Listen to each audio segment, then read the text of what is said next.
So as we've announced, we asked our two esteemed guests, His Holiness Krishna-ksetra Maharaj and His Holiness Svayam Bhagavan Keshava Maharaj, to please come and address all of us who are involved here in the temple as Sevaks. We're trying to serve Shishi Jagannath Baladev Subhadra, Shishi Gornitai, Srila Prabhupada, and we are a community in a sense. Of course, we also have guests, and that's very nice. Maybe you're going to become a part of the community after this. And we will start. We ask Krishna-ksetra Maharaj to just speak a few words about the aspect of community life connected to temple specifically and relationships, service together. And then Keshav Maharaj will follow up, he said. And we will have some time for question and answers.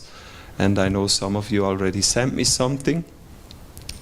And you can then ask these questions. So thank you for taking the time this morning. Hare Krishna. Hare Krishna. Thank you.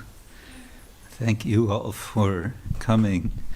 Om Ajnana-timirandasya Gyananjana Shalakaya Chakshurunmilitam Yena Tasmai Shri Gurave Namaha Nama Om Vishnu Padaya Krishna Prastaya Bhutale Shrimate Bhakti Vedanta Swamin Iti Namine Namaste Saraswati Deve Gauravani Pracharine Nirvishesha Shunyavadi Paschatya Deshatarine Vancha Kalpatarubhyascha Kripa Sindhuvya Evacha Patitanam Pavanebhyo Vaishnavebhyo Namo Namaha. Jai Shri Krishna Chaitanya Prabhu Nityananda Shri Advaita Gadadhar Shivasadi Gaura Bhaktavinda Hare Krishna Krishna Krishna Hare Hare Hare Rama Rama Rama Hare Hare. I think what I have to say will be a few sort of scattered thoughts, and probably Keshav Maharaj can bring it all to something actually meaning something.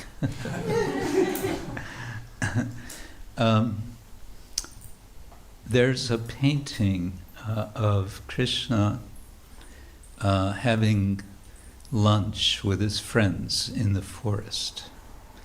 Maybe you've seen it.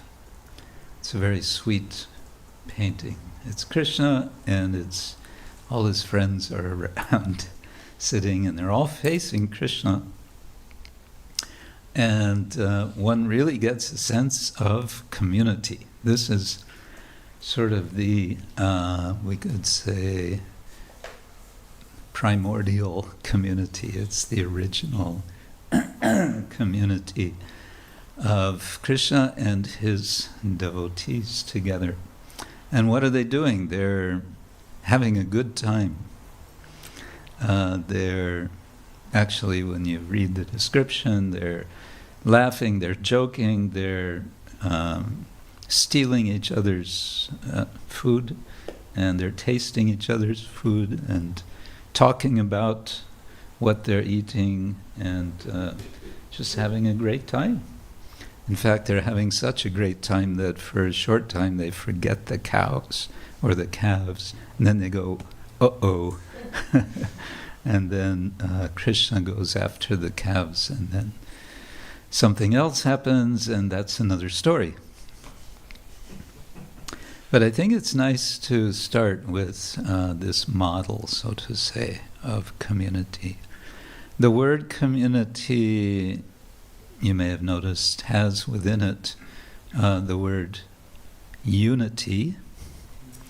And so in what Srila Prabhupada thousands of times referred to as Krishna consciousness, that expression basically also summarizes what our idea of community is. It's a community in which, well, he called his society the International Society for what? For Krishna consciousness. Someone suggested to him to make it International Society for God Consciousness, and he said, no, this is about Krishna consciousness. So,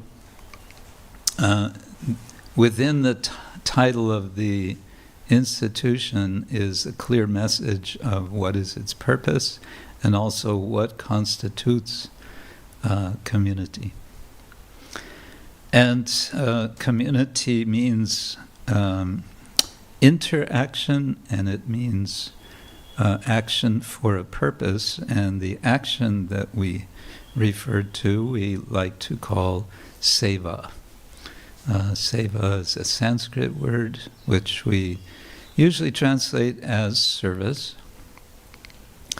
I think it's good to remember that the sense of seva is it's ongoing service, and I like to think of it as attentiveness.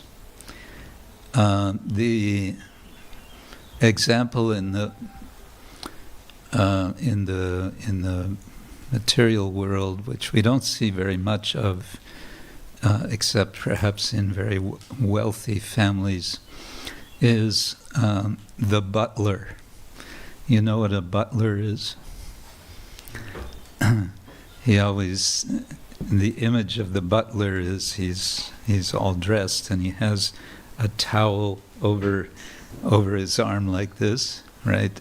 And the master rings his bell when he wants, and the butler comes immediately and says, "You rang, sir." So he's always there, always ready to attend to the master. And therefore, in particular, in the seva, the activity that we associate especially with archana, the worship of Krishna in the deity form, we call it seva because it's attending to. We're attending every day. We don't just do it on weekends. We have 7 days a week, and since how long now? 40 years. Day in, day out, 7 days a week, starting at 4:30 in the morning, starting earlier than that for the pujaris, and going until whatever the time is in the evening, with so many services.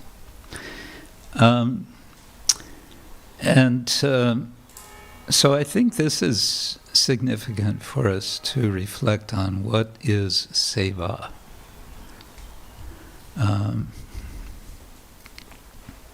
If we're thinking about community and community having this purpose, having this singular purpose of attending to Lord Krishna, and combine that with this model of Krishna with his associates and reflecting on how much fun they're having. What is it? Yat avadi mama cheta Krishna padaravende nava nava rasa damadyudyantam rantuma sit. That the Lord is having nava nava rasa, always fresh pleasure. So that's what's going on in Golokadama. But here we are in Zurich.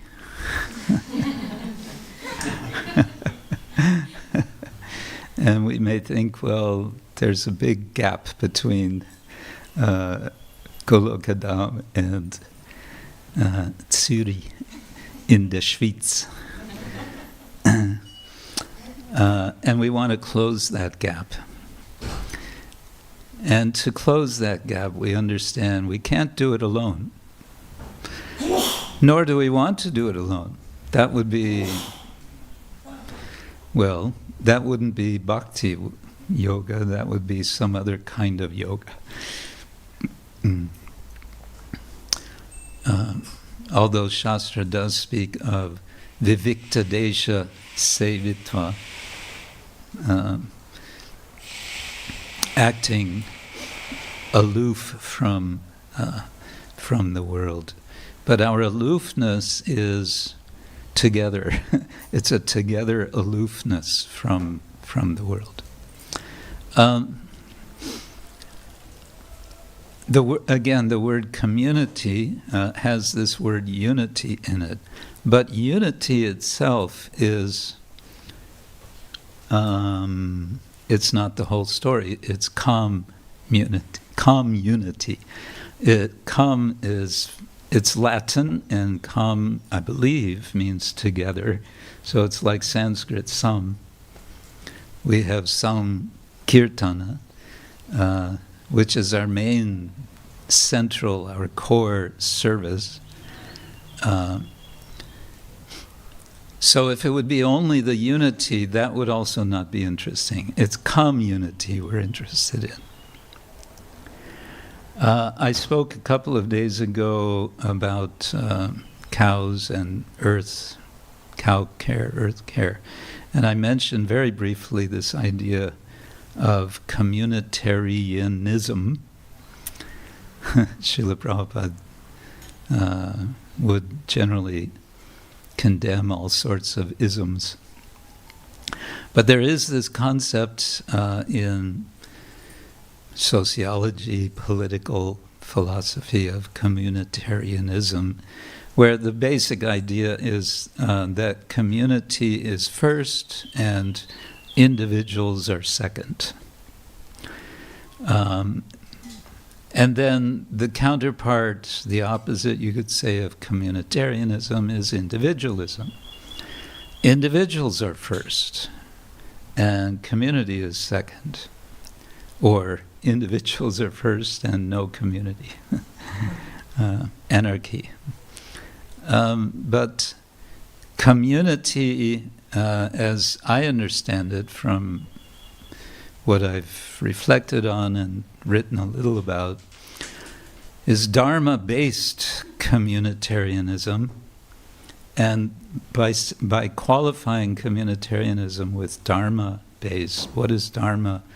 It's about the common term nowadays is sustainability. You could say that Dharma, which comes from dri, to hold, to sustain, is about sustainability on all levels. So I think something we want to reflect about when we talk about community is how this balance can be afforded, where everyone, devotees, feel included, and also our individuality is honored and sustained. And that means especially that our differences are, as the word says, are celebrated. Something that I've sometimes reflected on and wondered about is that as a mission, we are like a funnel. You know what is a funnel? Has a wide opening on the top and a narrow opening on the bottom. So as a mission, we have a very wide open top. We're saying, come on everyone, join us, chant Hare Krishna, etc. And then when someone comes into the funnel, then starts a kind of narrowing process. And sometimes that process can be a problem. And yet we find that without that process, it also doesn't work. One of the major narrowing we might say, narrowing process, I'm thinking also of filters, is we have certain regulative principles. We avoid certain things, which the vast majority of people in the world don't avoid. And if you suggest to them to avoid, they look at you like, what's wrong with you? But we have more. It goes, it keeps going. Sometimes you wonder, is there any opening at the bottom? Is there any, can we go through? There's a selecting process. It seems that Krishna wants only when we are completely pure in consciousness that we can join him in his lunch party with his friends in the spiritual world. So having a community, I think, is a process of being aware of some of these challenges and balancing acts that we need to do. We want to keep welcoming everyone. We also need to have this narrowing function. And we have a need to sustain in a positive, in a happy way, everyone, because it's a voluntary institution. No one is required to be here. Everyone is volunteering. There's an expression in English, they voted with their feet. When somebody leaves an organization, an institution, or whatever, we say, oh, they voted with their feet. They left. That's how they voted. We would like people to vote with their feet in the reverse way, that they would come, feel that they belong. And the last thing I'll say is that I think a key point, a key element of community is feeling I belong here. This is where I belong. This is family. I have my family that I grew up with, but I also have my spiritual family. And it's like family. When there's challenges, difficulties, we work on them. We help each other with them. We deal with them as necessary. But we keep as a priority that everyone feels, yes, I belong. So those are my scattered thoughts on the subject. Now you can put it all together. Thank you, Maharaj. So Maharaj began in Goloka Vrindavan. So maybe I'll begin there also. It's explained that the spiritual world has many manifestations. So there's the spiritual world that's in the transcendent realm, and that's known as Goloka Vrindavan. And then we know that very same spiritual world that's in Goloka Vrindavan, in the transcendent realm, descends to this world as Bhoma Vrindavan, the earthly Vrindavan, the one we travel to on pilgrimage. And then it's said that those devotees who have encapsulated the spirit of the Dham within their heart become walking Dhams. Tirtha Bhuta Svayam Vibho. They're walking places of pilgrimage. And then those individuals can go to different places, and by their spiritual influence they can create the Dham. This is called the envisioned Dham. So therefore Prabhupada created New Vrindavan, New Mayapur, New Jagannath Puri. And these are actually, in Prabhupada's own words, embassies of the spiritual world. Which is very beautiful, actually, way of describing it. Because when you're in an embassy, you're in one sense very, very far away from the place it represents, but it seems like you're there already when you go to the Indian embassy in London. It's freezing outside, but there's a fan on the ceiling. Why is there a fan on the ceiling? That makes no sense. Because in one sense you're already in India. So yes, that's such a high, if you think about that, recently, I think I can say this online, Ganesham Priya Prabhu aka Jay Shetty messaged me and said he was bringing some eminent people to Chowpatty because apparently you may have heard there was a big wedding in Mumbai. Of course, no one here knows about that. No. Weddings in Mumbai. So he messaged me and he says, how do you normally introduce the temple to people? Like, how do you describe it? Like, give me some ideas. How do I describe the temple? So we were discussing different ways. We said, you know, the embassy of the spiritual world. Another way we sometimes describe a temple is it's a sanctuary for endangered species where they can get strong and then go back into the world.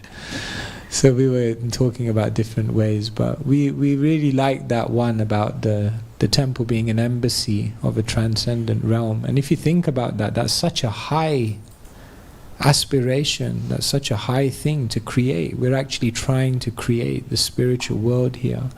When people come here, they should feel that this is a community which is so different to the normal community that I've been a part of. So that's a tall order. But maybe just for these moments, I'll share one thing with you that I guess, if I can say that, has been a realization for me about community. Is that the very things which make living in a community difficult are the very things which are the most amazing gifts of being in community.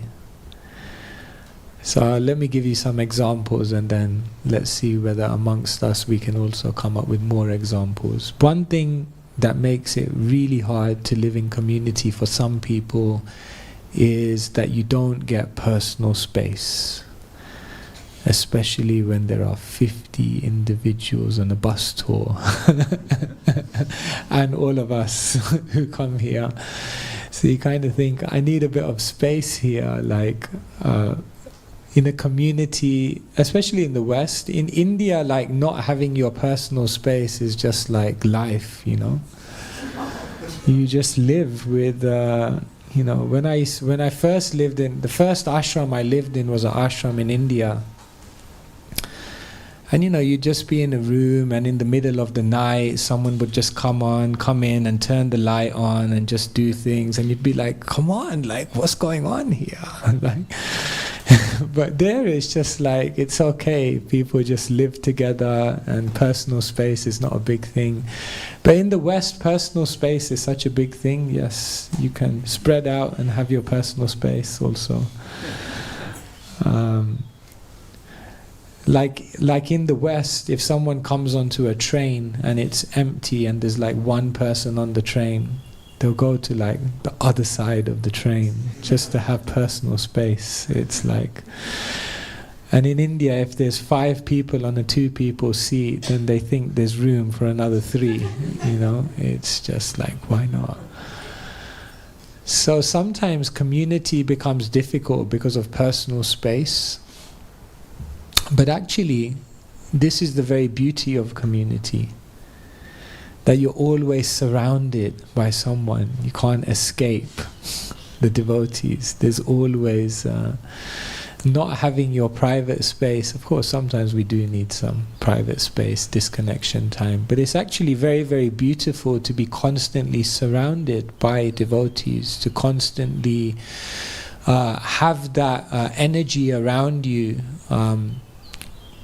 for sure it makes us live on a higher level than we'd live if we were just behind closed doors where nobody was looking. And therefore, although that becomes one of the hardest things, it's one of the most beautiful things as well.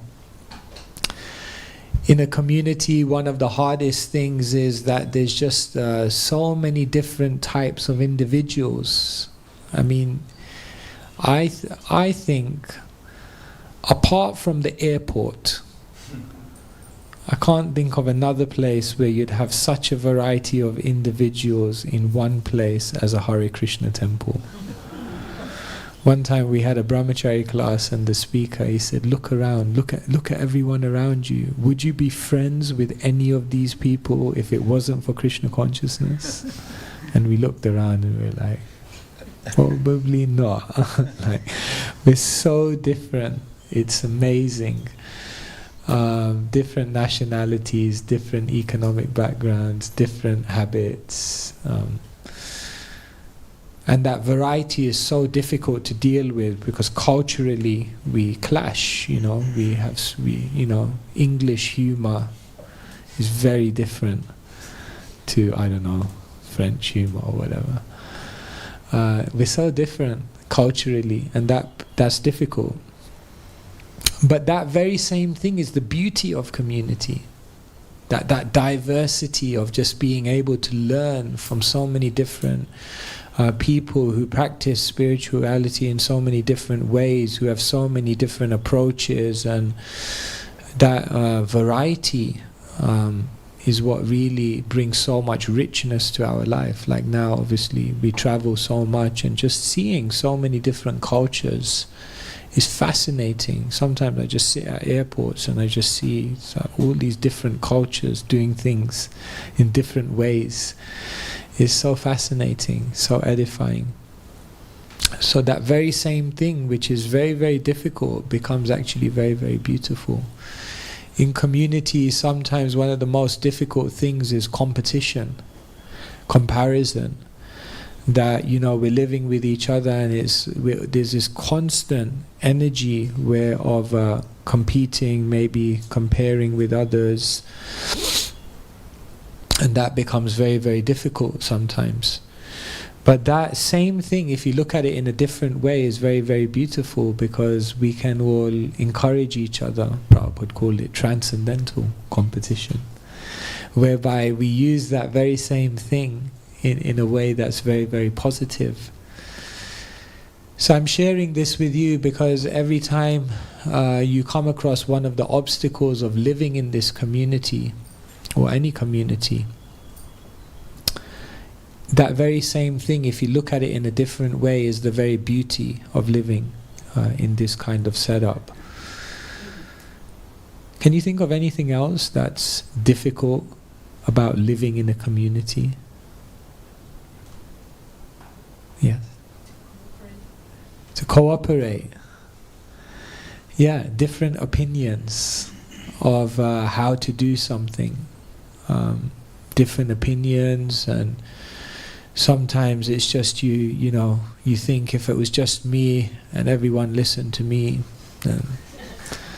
One devotee once said to me, Srila Prabhupada said, your love for me will be shown by how much you cooperate. Therefore, you should cooperate with me. I was like, okay. That's an interesting way to look at it. So it's an ocean of opinions, so many different approaches. So how do we use that positively? It's wonderful, isn't it? It's wonderful to... do you want to tell us how to use that positively? Krishna Prema. Learn from others to see things in a different way. Yeah. Yeah, like we just... it helps us to be more broad-minded. It helps us to actually... Nowadays I purposely try to sit down with people I disagree with. You can try it sometimes. Wrestle with different opinions to build up your muscles. But it has to be Vada, not the other two, or Vitanda. So yeah, that engaging with different opinions is very, very edifying. It elevates ourselves, so we can see it in a different way, rather than just being surrounded, and they call it echo chambers, just by people who have the same opinions as you. Not very good for growth. Yeah, Krishna Prema, do you want to say something? Oh, you were just going to give the other. Anything else that's difficult about living in community? Yes. You were mentioning this morning in the lecture that when we take on responsibility, and I think in the communities there are not so many, so each one of us has some responsibility, even a small one. So getting the criticism, the misunderstanding. Yeah. When you're in a community, we're looking at each other all the time, and we don't have necessarily the best things to say about each other sometimes. And that's difficult when you're living in community, because people tell you maybe what they think about you.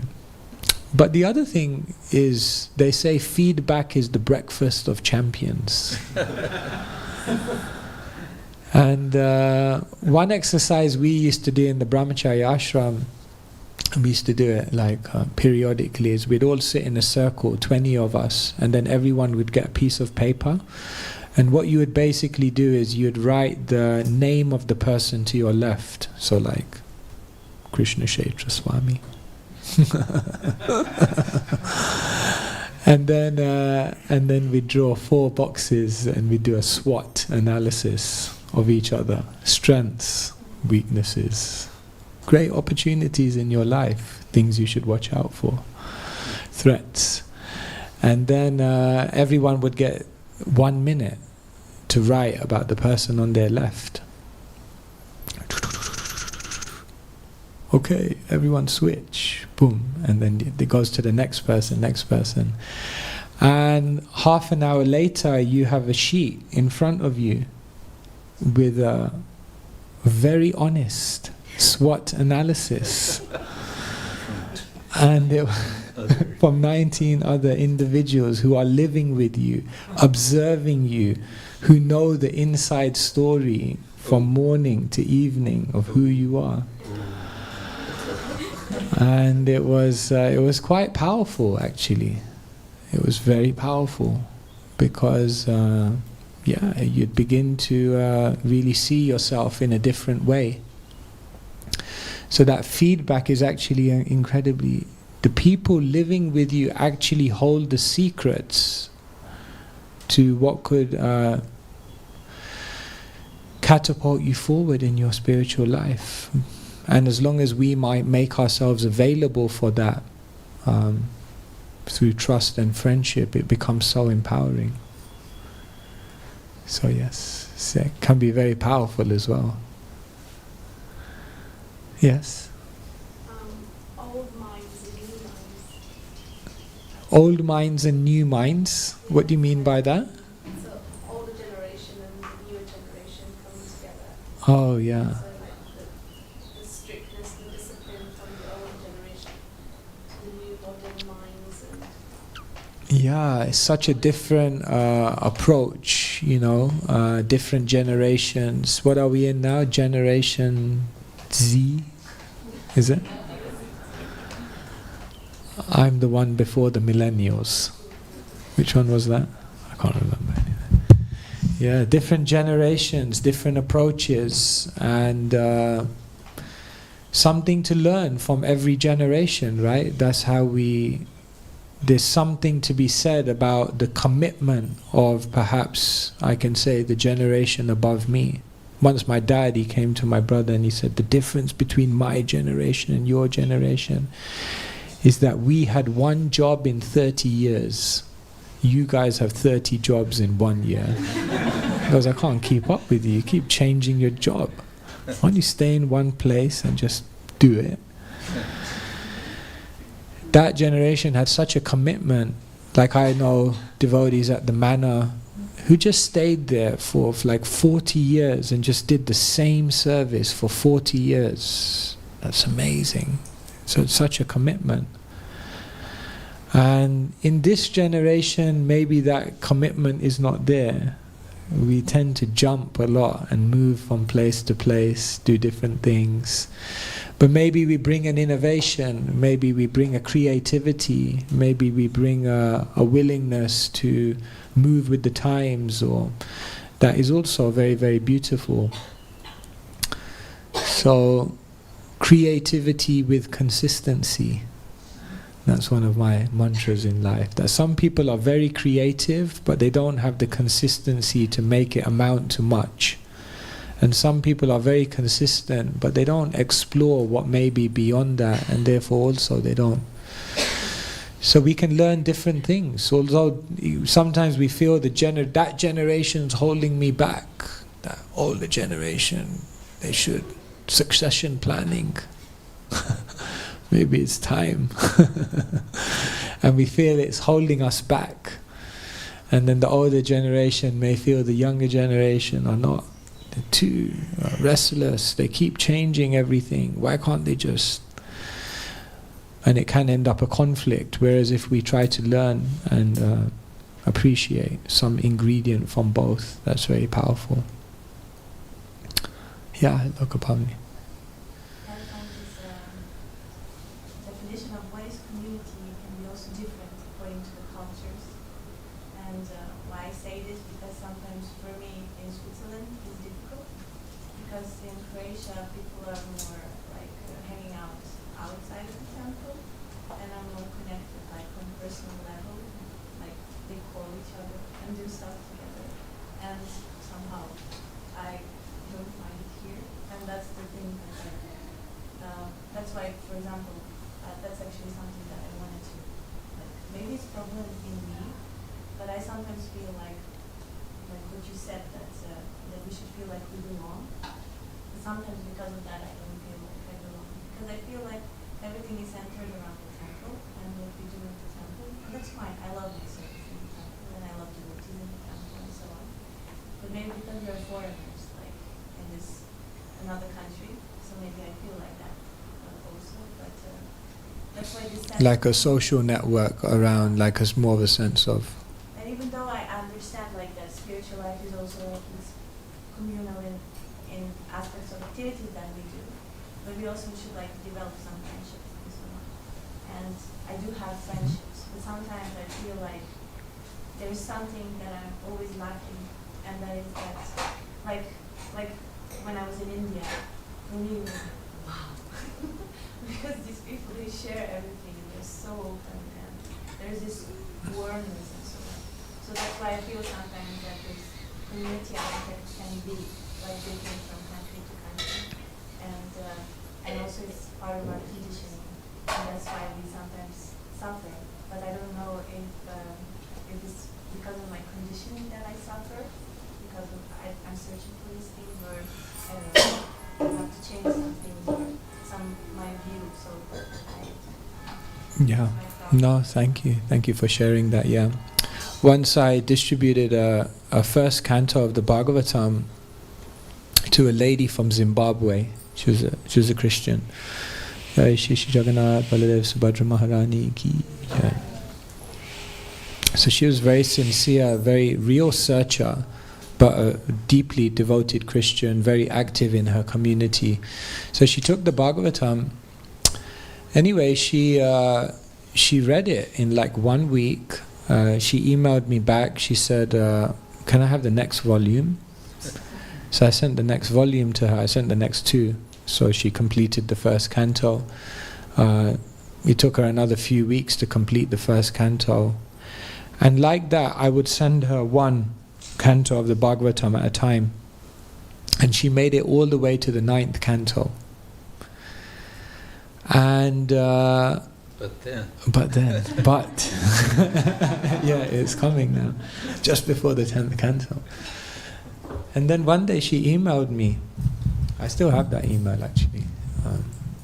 She said, this theology is beyond anything I've ever experienced. She said, the beauty, the intimacy, the comprehensiveness of this theology is way beyond anything I've ever encountered in all of my studies.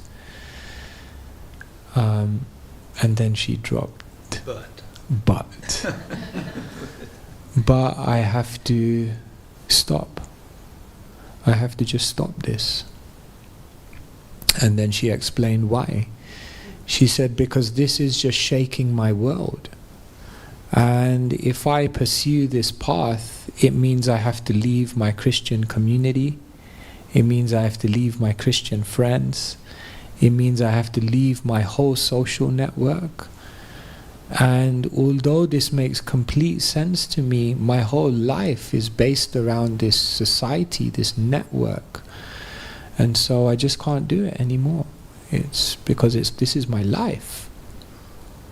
So she stopped, and she wanted to discontinue communication, so we did. But the amazing thing is, about 5 years later, I somehow or other, sometimes the financial reports of the manor come to me. So at that time, so I used to see what donors were coming in, and I realized that she had become like a patron of the manor. And she was giving like £1,000 every year to support the activities, but from a distance. And then I met her years later. She's still practicing her Christian path. She still reads the Bhagavatam in secret. But it occurred to me that, it's such an important thing. Theologically, philosophically, spiritually, everything can make sense. But if socially we don't have that feeling of belonging, then it's very difficult for most people. So, yes, that's why we're also not just connecting as colleagues, but connecting as real friends, as real family members. I guess we can... So just to kind of close up what I was saying, every time we encounter difficulties in community or obstacles or seeming things that are impediments in being in this environment, we can also see that those are the very same beautiful things that make this such a unique opportunity. And so yes, community. And to end with the African proverb, if you want to walk fast, walk alone. But if you want to walk far, then walk with many. Hare Krishna. So I guess some questions, perhaps, if anyone has. Thank you so much, just for your inspiring talks. I have a question, something that I heard quite often over the years, that we should put people over projects. And I get that point, that we shouldn't be impersonal and we shouldn't just focus on what should be done, but we have to take care of people. But when I look at Srila Prabhupada, how he established the mission and how he dealt with devotees, it was not only that he just focused on people, but he also had a mission, he had a vision, and he would engage people. And in this way also relationships came about. And if you can say something about how to balance the two, how we, in a community, we have to be people-focused, at the same time you gave the example of Krishna in the center. There needs to be a unity. And in my understanding, being not completely on the transcendental platform, that also means, in a sense, to have some external activities, some project which gives meaning to a community.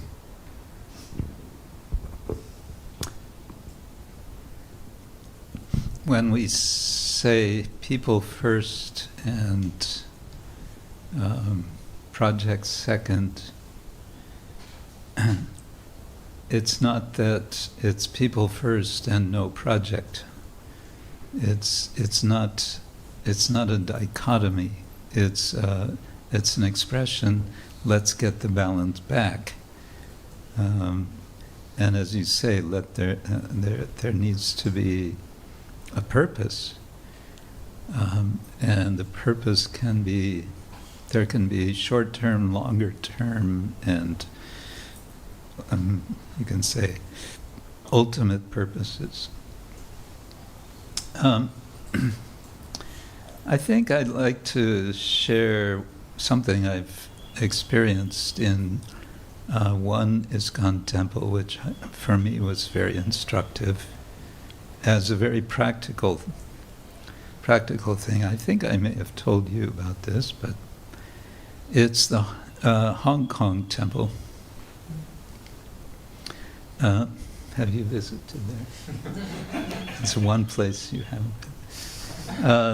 Hong Kong temple. Hong Kong is a big city, 7 million people, and the Hong Kong temple is on the 6th floor of a 13-floor building, and it's in a busy area of Hong Kong, and pretty much no one stays in the temple. It's too small for actual residents. And yet, I found they have quite a nice community. And a couple of things I noticed that they do, which I was fortunate to take part in. I was spending some time in Hong Kong teaching, is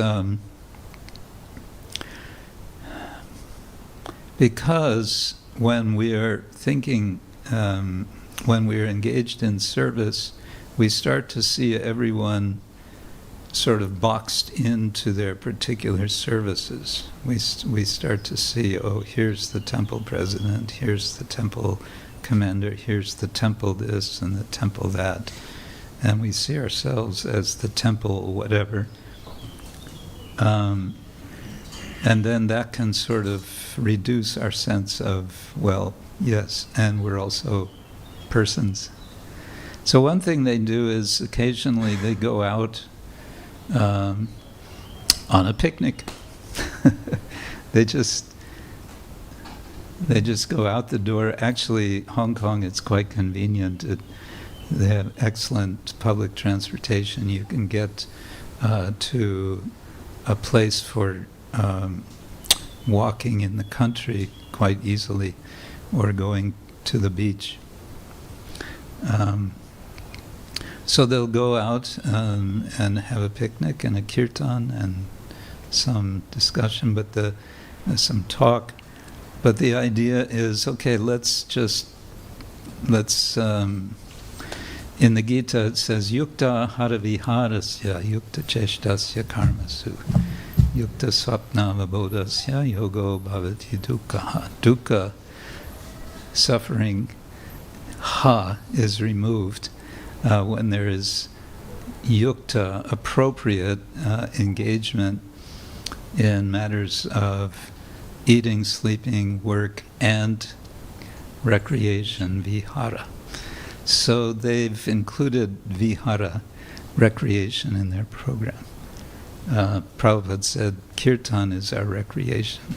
Yes, but also going on a picnic can also be there.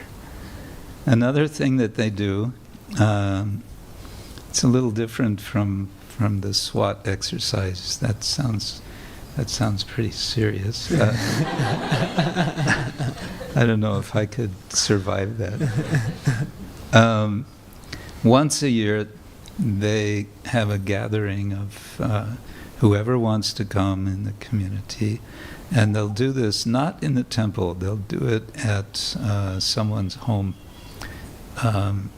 They'll get together and they'll have an appreciation evening. And it's a little bit structured. Everyone gets 2 minutes to speak about one other devotee, what they appreciate about them.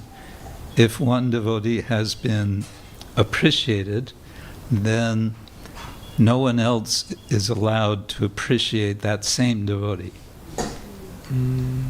Has to be another devotee. doesn't have to be a devotee who is present. And what happens, I've taken part in this 2 or 3 times, it gets amazingly emotional. They always have to bring out the tissue box for the ladies, especially.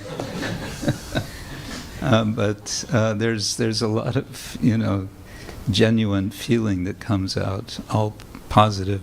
And then everyone is asked to bring a gift, which should cost no more than, 2 Swiss francs or something. And they should bring something. And after this session, and they've had some kirtan, after this, they exchange gifts and have prasadam. And everyone just goes out of this feeling so fresh and new and feeling like, yes, I belong here. A third thing which, and this maybe doesn't work in Europe, you're speaking about culture, but I visited my brother in Seattle, USA. A few times I visit, and he's quite active in his church, which is a Unitarian church, which is about as minimally Christian as a Christian church can be, because you can be an atheist and be a Unitarian. But anyway, but it's a small church with, 100 people or 200 people membership.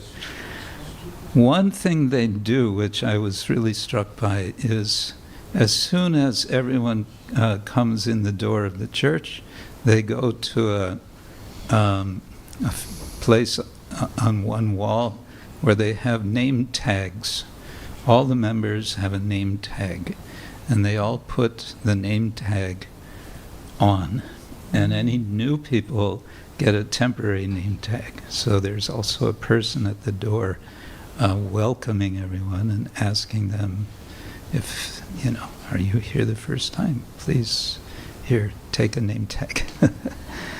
I tried to get this going in this Ljubljana temple in Slovenia. They have the name tags, they have everything there. Nobody uses it. Maybe it's too American, I don't know. But I sometimes feel that, especially on a Sunday when guests are coming, you'll see guests coming that you've seen for the last 10, 15, 20, 25, 30, 35, 40 years, and you still don't know their name. You're just like, Haribo, and that's it. That's the extent of your conversation with them. So I think also little things like this can help us to get this balance that we want between project and persons. I remember, speaking of welcoming people, the late Sridhar Swami, our Sridhar Swami of ISKCON, was telling once how he visited one yoga center in New York, in Manhattan, I think.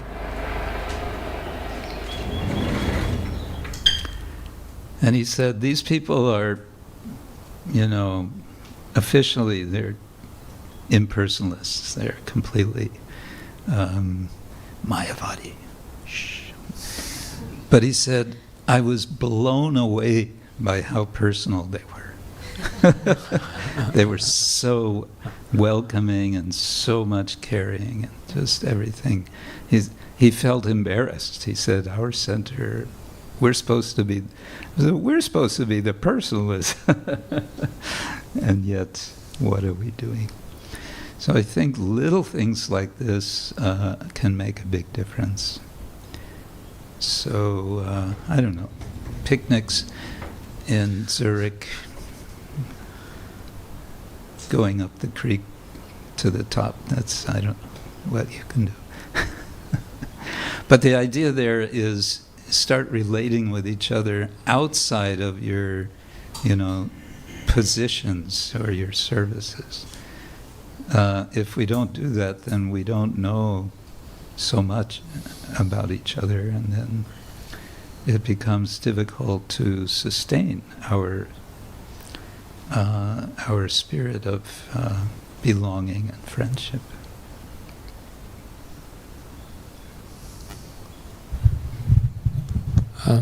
Not so. Very beautiful. Maharaj explained. Along with getting to know each other outside of service, another aspect just could be how we do service together. There's a beautiful picture of Krishna and Sudama who are going to get the firewood for Sandipani Muni, and it's very beautiful because in one hand they're both holding the firewood, and with the other hand they're holding each other. And the commentary is given that this is actually real friendship, not simply holding each other's hands, and not simply just holding the firewood.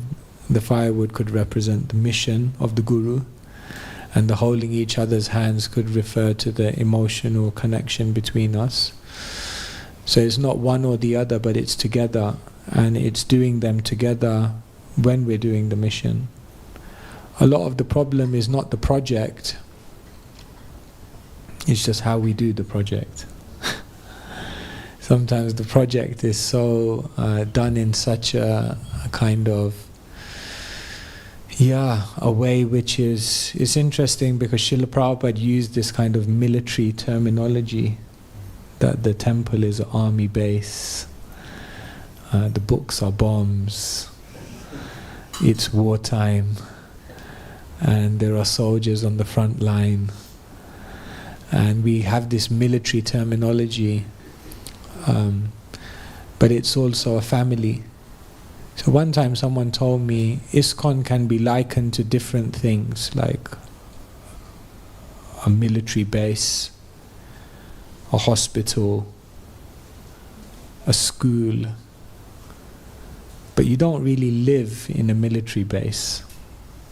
You don't really live in a hospital, hopefully not.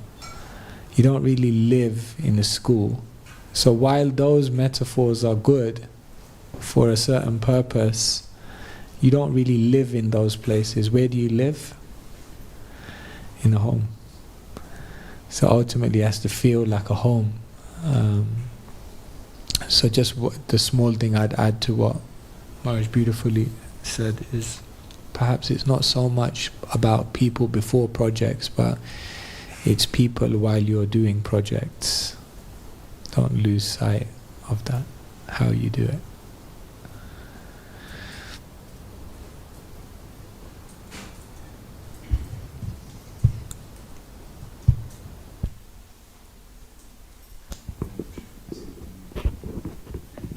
Hare Krishna. Thank you so much for your speech.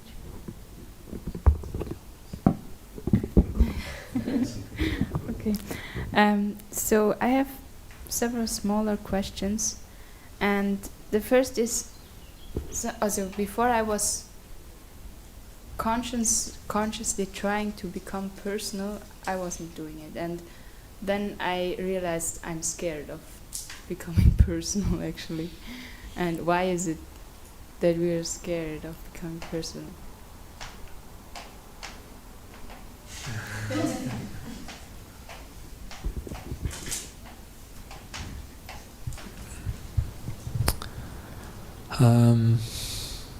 I guess one thing is perhaps vulnerability, that when we are being personal, then there's so much we have to reveal about ourselves. Otherwise, where's the personal connection? So sometimes that sense of, do I really want to reveal? Do I really want to expose myself? Do I really want to share something within myself that's very valuable? Will others appreciate that? Will they value that? So that vulnerability, maybe that fear of being rejected, that could definitely be one reason why we find it difficult to be personal with others. Maharaj, anything else? Well, and that's just what I was thinking. It's about vulnerability, and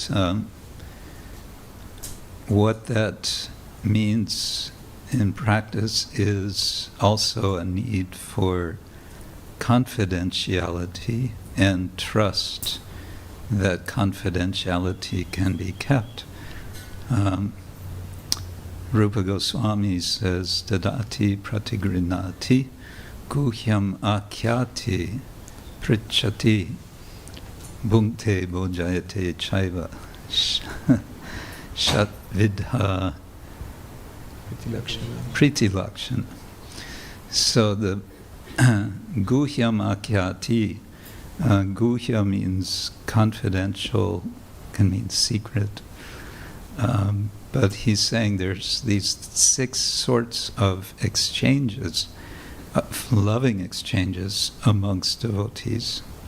So there should be a culture of allowing for confidentiality based on a culture of of trust. When the trust is broken because we are not controlling our tongues, someone confides in us something and we just kind of without thinking share that with someone else when that was inappropriate to share with someone else, that's breaking trust. And when that trust is broken, then naturally we close up. We become, instead of trusting, we become the opposite. We become distrustful. And that's a very delicate thing. It needs to be cared for very carefully. And I, for myself, try to be very conscious of this because I'm in a position where quite a good number of devotees confide in me things. And I have to really be conscious. This is something, what I've just heard, that stays with me. And sometimes I might even be tempted to share something with someone else. I have to a little bit think, no, this is not to be shared with someone else. So it's a bit of a discipline also, or it's a big discipline. Yeah. Thank you so much. If there are no other questions. Here at the back.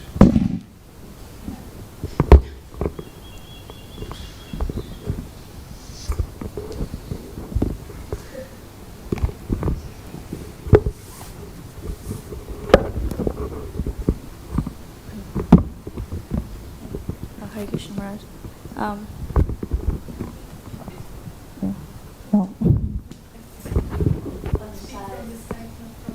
Here. Okay. Maharaj, I have a question. I was actually hearing your lecture in the morning. I was in the kitchen hearing there. And I wanted to ask the question based on some things you said. One of the things you mentioned about, I think that was Srivas who was actually insulted. And then the other people also around, he was accused. And then he did not defend himself. And he just said, yeah, he just agreed to somebody who accused him. So I was thinking then how, and I think you mentioned, I may be wrong, but you can correct me. You mentioned that this quality of his actually attracted Krishna, that he did not defend himself, but he just humbly accepted that this was Krishna's arrangement. So I have 2 more questions, but if you want me, I can ask simultaneously or. So your question in that regard is what we should do if we're accused? Yeah, how we should see these situations and how we should act. Yeah. Yeah, there's a verse in the first canto of the Bhagavatam after Parikshit gets cursed. Tirashkrita vipralabda kshapta kshipta hata api nasya tat pratigurvanti tad bhakta prabhavopihi. I forget all the words, but it's get ready for this one. A devotee, tirashkrita means defamed. Is it? Yeah. Defamed. Vipralabda, they may be cheated. Kshapta, they may be cursed. Kshipta, they may be neglected. Hata, someone may try to kill them. Nasya tat pratigurvanti tad bhakta prabhavopihi. But the very prabhav, the very being of a devotee means that they don't try to take revenge. They don't try to. They don't hold any bad feeling towards that. So now, what does that really mean for us? A devotee may defend themselves if it's required for service. Sometimes we have to protect our reputation because we need a reputation to do our service. Sometimes we have to point something out that's wrong, or sometimes we see something in someone else that needs to be addressed. So, but the spirit here is that Srivas Thakur, for his own, there was no damage to his own ego that was causing him to then say, no, actually, let me tell you, set the record straight. For himself, there was no need to defend himself. He was so secure, he was so connected in himself that he felt no need to redress anything. But in our situation, firstly, we are perhaps not on that level of connection with Krishna where we can just be so aloof.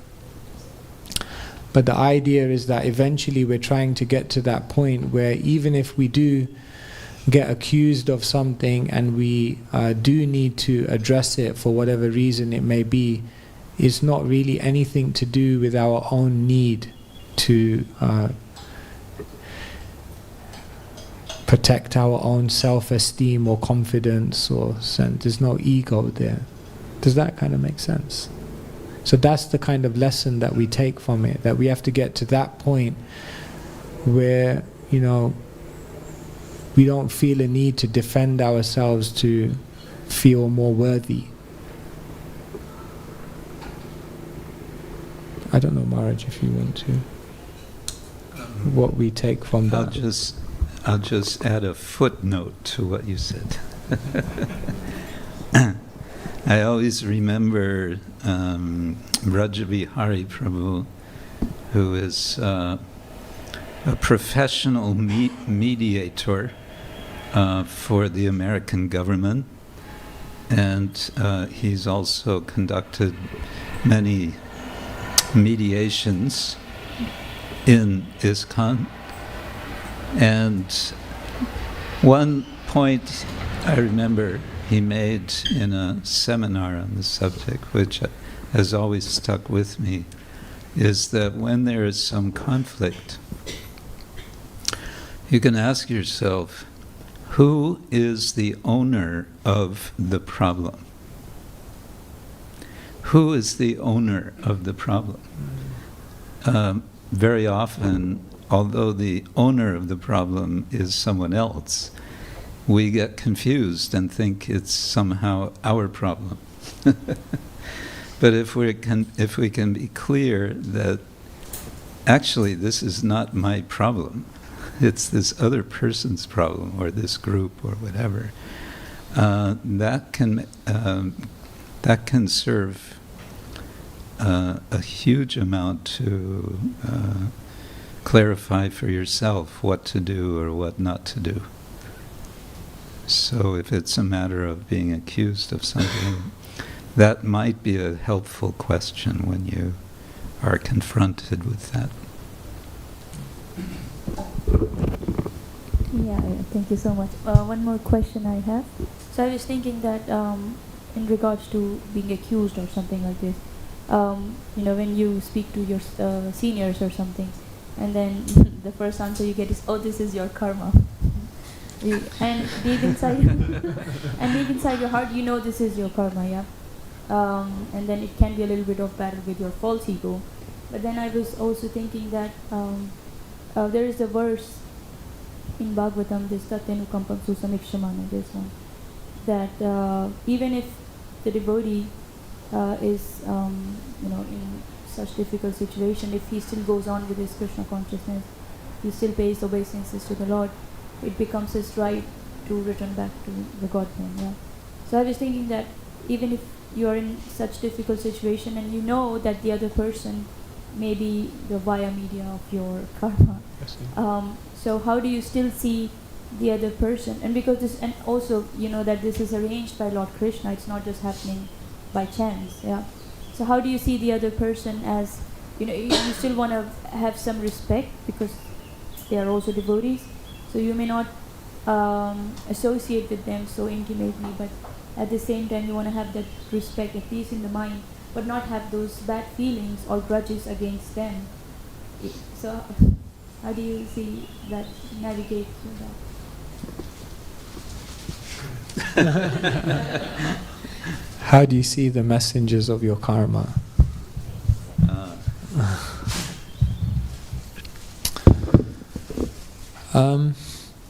Well, there's a story of Bhaktisiddhanta Saraswati Thakur, who every day would come out of Chaitanya Math and then he would go left towards the river to take the boat, and just before he would get to the bank, then there would be one person who would always criticize, "Oh, you sadhus, why don't you go out there? Why don't you get a job? Why don't you do something practical?" So he was always hurling abuse. And then one day they walked down and he wasn't there, and Bhaktisiddhanta Saraswati Thakur asked, "Where is he?" And the devotee said, No, he died. Everyone was happy about that. And Bhaktisiddhanta Saraswati Thakur, he said, "No, that's a great loss in my life. He was my friend. He was, but Guru Maharaj, he was hurling all kinds of foundationless abuse." Yes, we can also see that the criticism even of someone who is unfounded criticism is reminding us of what we shouldn't do. We can always take something good from even them. So Bhaktisiddhanta Saraswati Thakur appreciated, yes, he's also there. He's there for a reason. Everyone's there for a reason. So that's the highest level of realization. We don't identify the messengers of the karma, of our karma, as the causes of our karma. Now that's a high realization.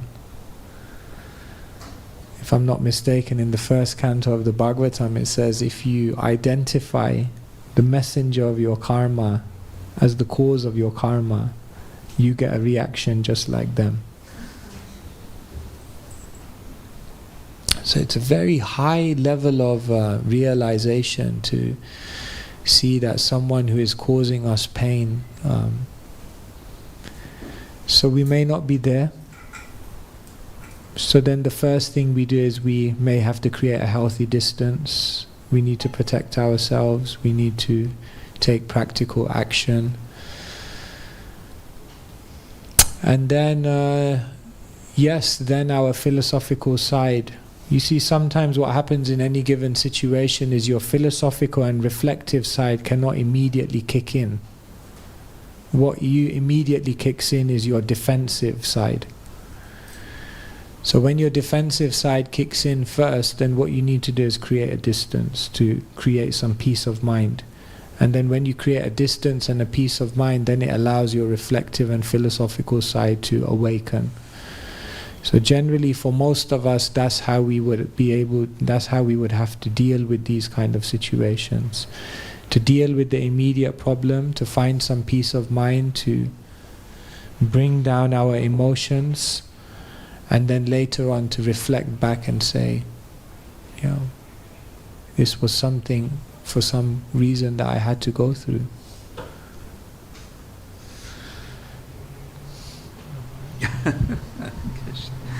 Another footnote about keeping distance for reflection. I try to keep a rule. Occasionally, it doesn't happen so often, but occasionally I'll get a message, an email, a WhatsApp message, which is one way or another upsetting. I try to keep a rule that I will not respond to it that day. It has to be not until the next day. And I find it's very, it really does a lot. That period of at least 12 hours overnight or more, it really allows space for some deeper understanding.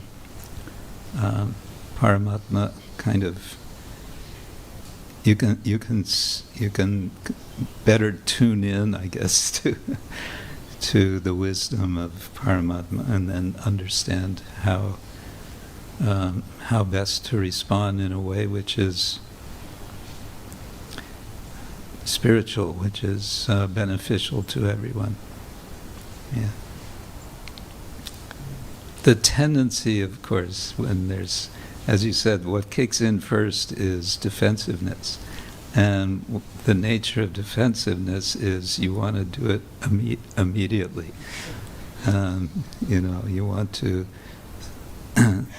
You want to send the missiles. You want to launch the missiles of your sharp words as quickly as possible, as you're getting a drone attack. So. But we need to pull back from that. We're trying to practice, again, Dharma. Ahara nidra bayamaitunang cha samanyametat pashabir naranam dharmo hitesham adiko vishesho dharmena hina pashabir samana. What distinguishes, what's common amongst humans and all non-human animals is eating, sleeping, mating, and defending. What distinguishes us is Dharma. So part of Dharma is measured practice of speech. Yeah. Actually, one of the I forget. In the 17th chapter, Bhagavad Gita, 17th or 18th, there's 3 verses dealing with austerity of body, of speech, of mind. And it's either an austerity of speech or of the mind, is monam. Anudvega karambakyam satyam priya hitam chayat. No, so it's austerity of mind. Manaprasada somyat from, I don't remember now. Monam atma vinigraha. So monam is an austerity of the mind. It's an austerity in the mode of goodness of the mind. Interesting. Yeah.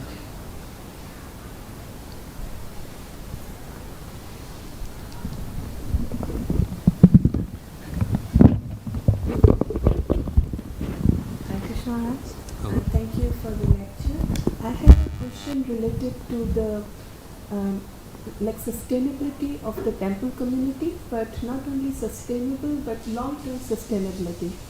So, one journalist has asked a mountaineer, why do you climb the mountain? And he replied, because it's there. And in the similar way, the devotees in a congregation, they come to the temple because it's there. They have to come. And you mentioned about the word community, that there is unity in community. And you mentioned also about Golokadham community. I find it very secular. It's not secular up there, spiritual, but it's more like a secular, like the sheep. It's easy to follow. But when we see the perverted reflection, sometimes in the temple, sometimes not, it's mixed. It's secular, sometimes communist also. And when a community member would like to come in the temple because it's there are several challenges, which is normal because we are also living in a materialist world. But my question is how to find a way to have a long-term sustainable temple community, which is also very complex because on one part we are very much united when we do follow the temple routine, the artis, kirtan, but when we see the social part, it's completely distorted because we are egocentric mentality, we have the image consciousness, the old model of society-based consciousness, and it really is complicated to have that kind of a ideal Goloka Dham kind of a society. So can you please suggest Hare Krishna. I hope you're not asking me.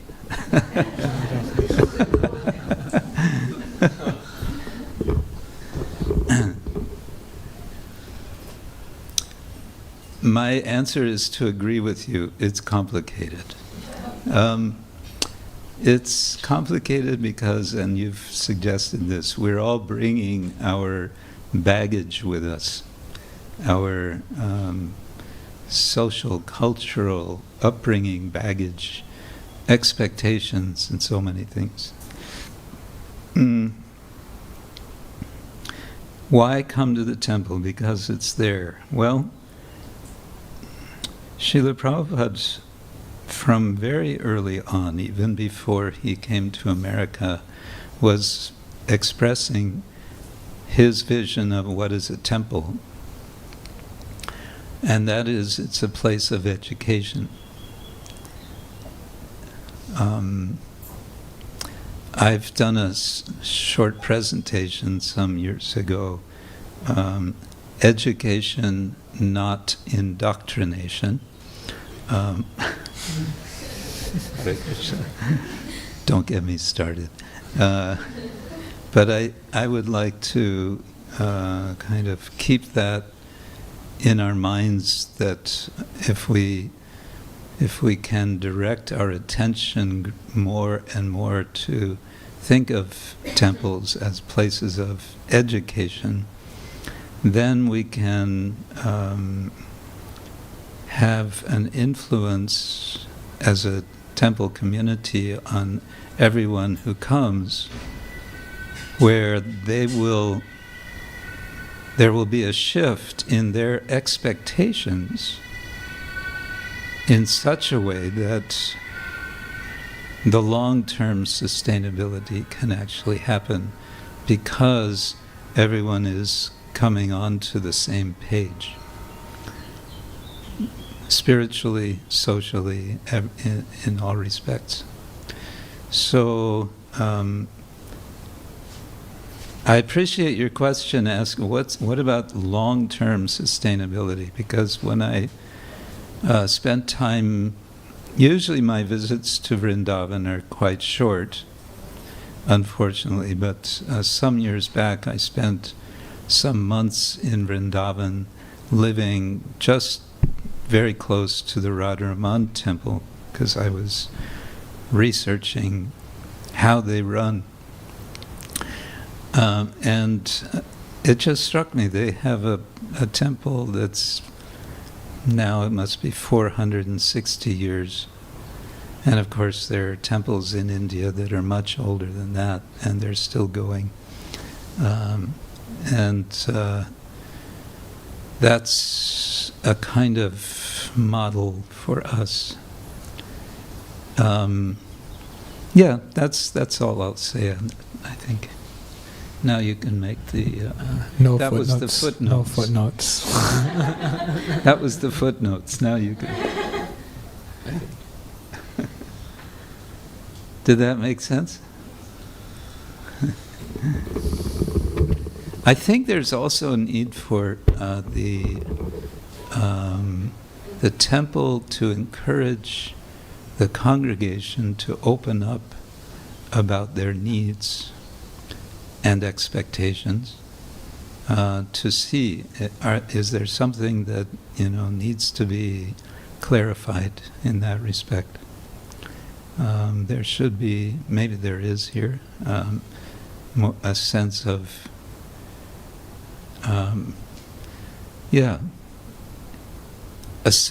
something more than a suggestion box.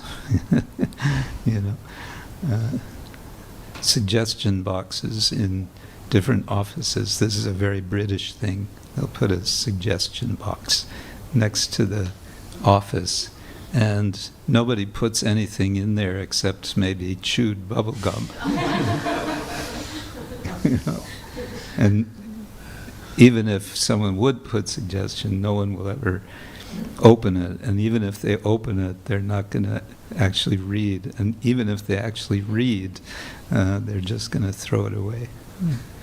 So something more than that.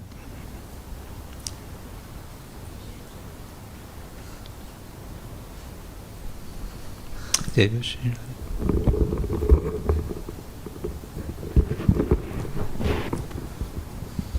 I had a question about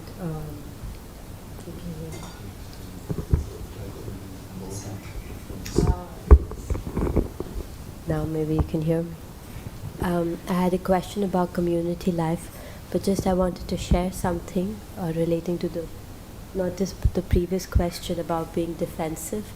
And I heard from a psychologist something which was quite profound. It was about how to be less defensive and more reflective, or something like that. And the psychologist was suggesting that whenever, of course it's a long-term pattern, that you have to first catch yourself when you're being defensive, and then when you catch yourself being defensive, then do breath work, take 10 deep breaths. And apparently it works. So I didn't try too much, but it, like like you said, that need to pause. So psychologically it's proven that when you work with your breath, then it also helps because it's an emotion. So that apart, my question relating to community life, because if you please allow, I had a few thoughts which lead to this question. One is that when it comes to community life, people, or let's use the word devotees more appropriately, devotees stay because of devotees, and devotees also leave because of devotees. That when relationships are so, in a way, people focused. So that was one thought. And the other is that we all come to the community with different expectations. So a community sometimes can be a bundle of different expectations, and therefore there are also disappointments. And also it is said that the success of a relationship is tested in difficulties. And we see that when things get difficult, different members respond differently. And also in our local community, we see that there can be this distaste which is there.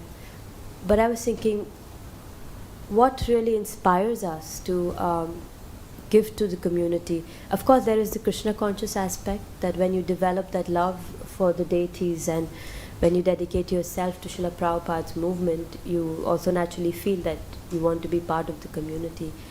But apart from that, in our relationship with each other, what can we do so that we can make our devotees stay? What could be that factor? Your turn.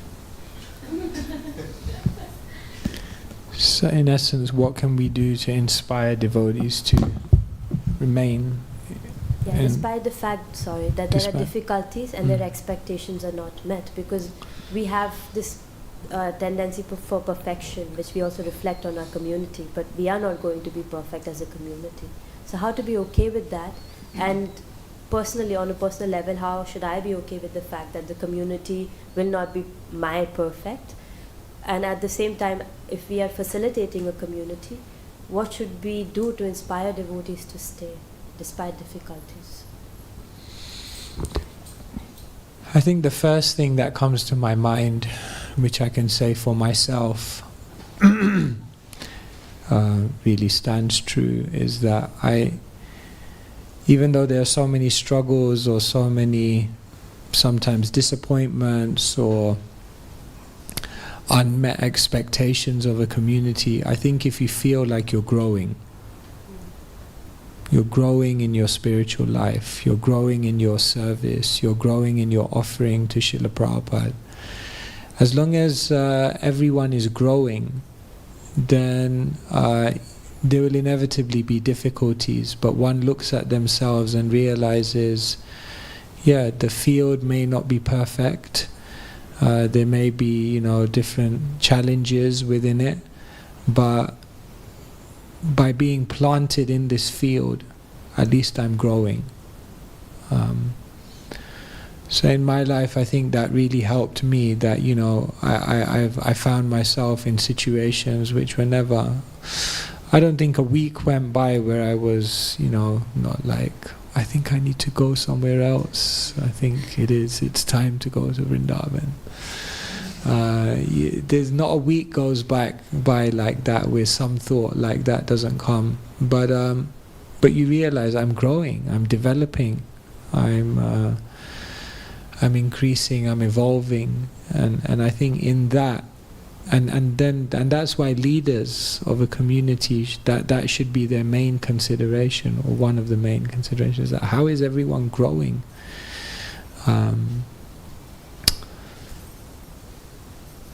Something. You said it all. Well, the image of growing suggests also that we, and the field suggests we also think about soil. There's a film we saw recently, documentary about soil, about how it's being depleted around the world. So how do we what is the soil of a devotional community, and how is it nourished and kept healthy so that the growing can happen? We need to perhaps reflect on that. Is there some soil, or are we trying to do what is it called? Growing plants without soil. We're trying to grow plants in the air or something.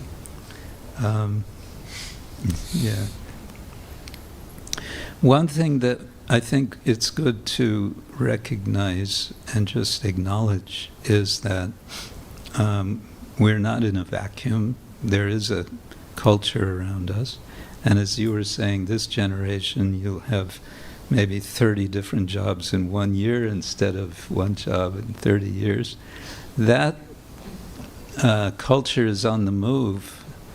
Energy is there pervading our society. And people are, they're looking, where can I get nourishment? And if they feel they're not getting it somewhere, boom, they're going to go somewhere else. It's the hyper form of this is the internet. Everyone is on the internet shopping for their spiritual life, and there's a lot on offer. There's, so much on offer.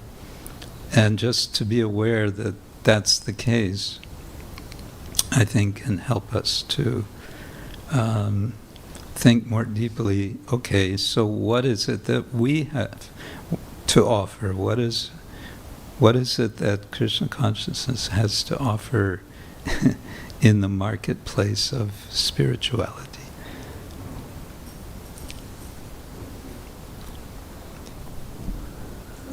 I see hands. I don't know how long we're...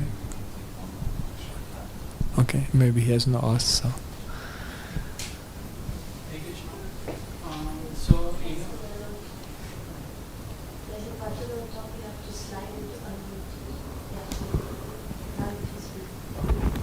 Hello.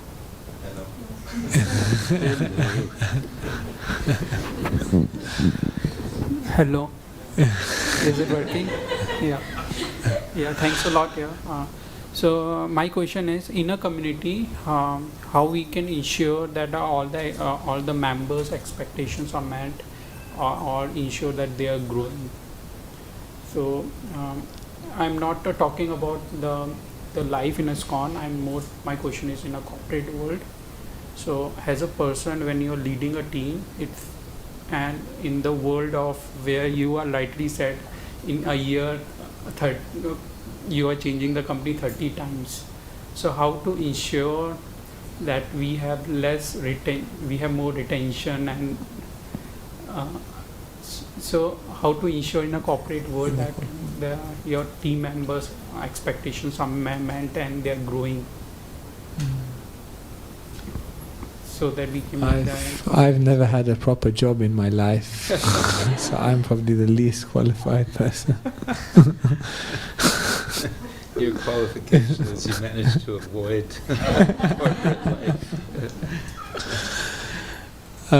So you're asking, in a corporate situation where there's such a shift of people from one place to another, how can you as a leader in the corporate world encourage people to stay? Well, one of the biggest things in the corporate world now is work-life balance. And the amount, it's incredible actually, the amount of funds that corporate companies are setting aside to help employees actually, deal with mental imbalance, stress, ensure that there's enough scope for. So I think, employers and the way they look at their employees has evolved over time. The very old model was, how do you maximize everything from them, like squeeze them as much as possible. And then it's understood now that that's just not sustainable, and therefore now employers look at how to actually help them to ensure they have a life outside of work. And so I think when we begin to, in the Bhagavad Gita, there's the modes of nature. So there's ignorance, there's passion, and then there's goodness. And a lot of what we see of management is a passionate type of management, where one is looking to get the immediate gain, like instantaneously, a tangible gain instantaneously. But in the mode of goodness, one is understanding that if I contribute, if I give people a good quality of life, then they'll ultimately give more. So perhaps the new kind of buzzword in the corporate world is, don't look at how much you can don't just look at how much you can get from them while they're in the office, but look at how you can help them when they're out of the office. And if they're happy out of the office, then they'll come into the office and more likely to stay in the office. That's something from someone who knows nothing about the corporate world. But we just trained to give an answer to anything we have no idea about. I had a job for 5 months in an office in Germany before I joined the devotees. And what this experience in the office taught me was, I don't want to have anything to do with this world. This corporate world is such a desert. I would hear the conversations of on two levels. I was working where managers were, but sometimes I would also work with the workers in this factory, and so I saw both worlds, and they were both so empty. Yeah, so it wasn't long after that, by Krishna's grace and Srila Prabhupada's mercy, that I ran to the temple. But just to say, there's when I went to America last year, we traveled in the US for 1 month, and we were doing corporate programs, and one of the places we went to was Salesforce.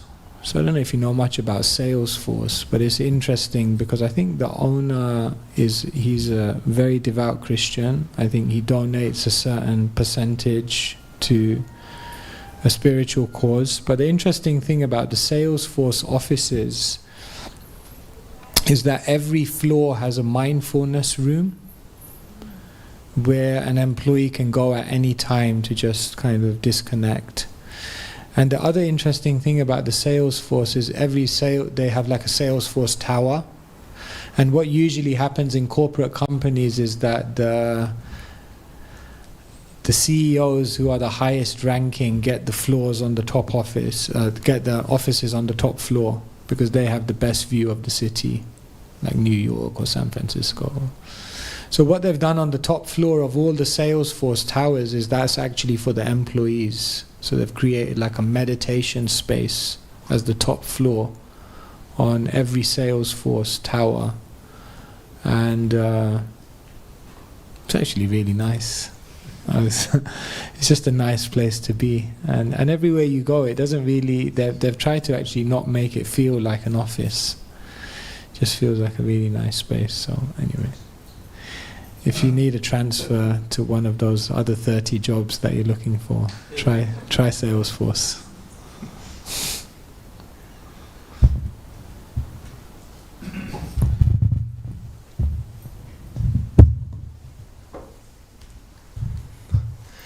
Thank you so much to both of you, Maharajas, for taking the time. And I was just thinking in the end how valuable this is to have some personalities with much experience. And today we heard experience, Shastric knowledge, and experience. You spoke about 3 aspects. Experience, Shastric knowledge, and sacrifice. Sacrifice, yeah. We can certainly all see that in both of you. So thank you for taking the time also that you came. I know many of you are busy. You're going to the Kiental tomorrow probably. But you came, and I think it was very valuable for all of us. So now you're invited to take prasadam. And in the afternoon we don't have a program today. Maharaj is going to Langenthal. So still, if you like to go, actually there's no vehicle, but some devotees are going by train, as I got to know, so you can join them and go to Langenthal. It's just 1 hour drive from Zurich. And tomorrow we have more programs. Maharaj is leaving, Svayam Bhagavan Keshava Maharaj is leaving to London early morning and coming back in the evening. So for those of you who didn't, this reminds me of the comment during the cow care, earth care thing, you know, the flying around.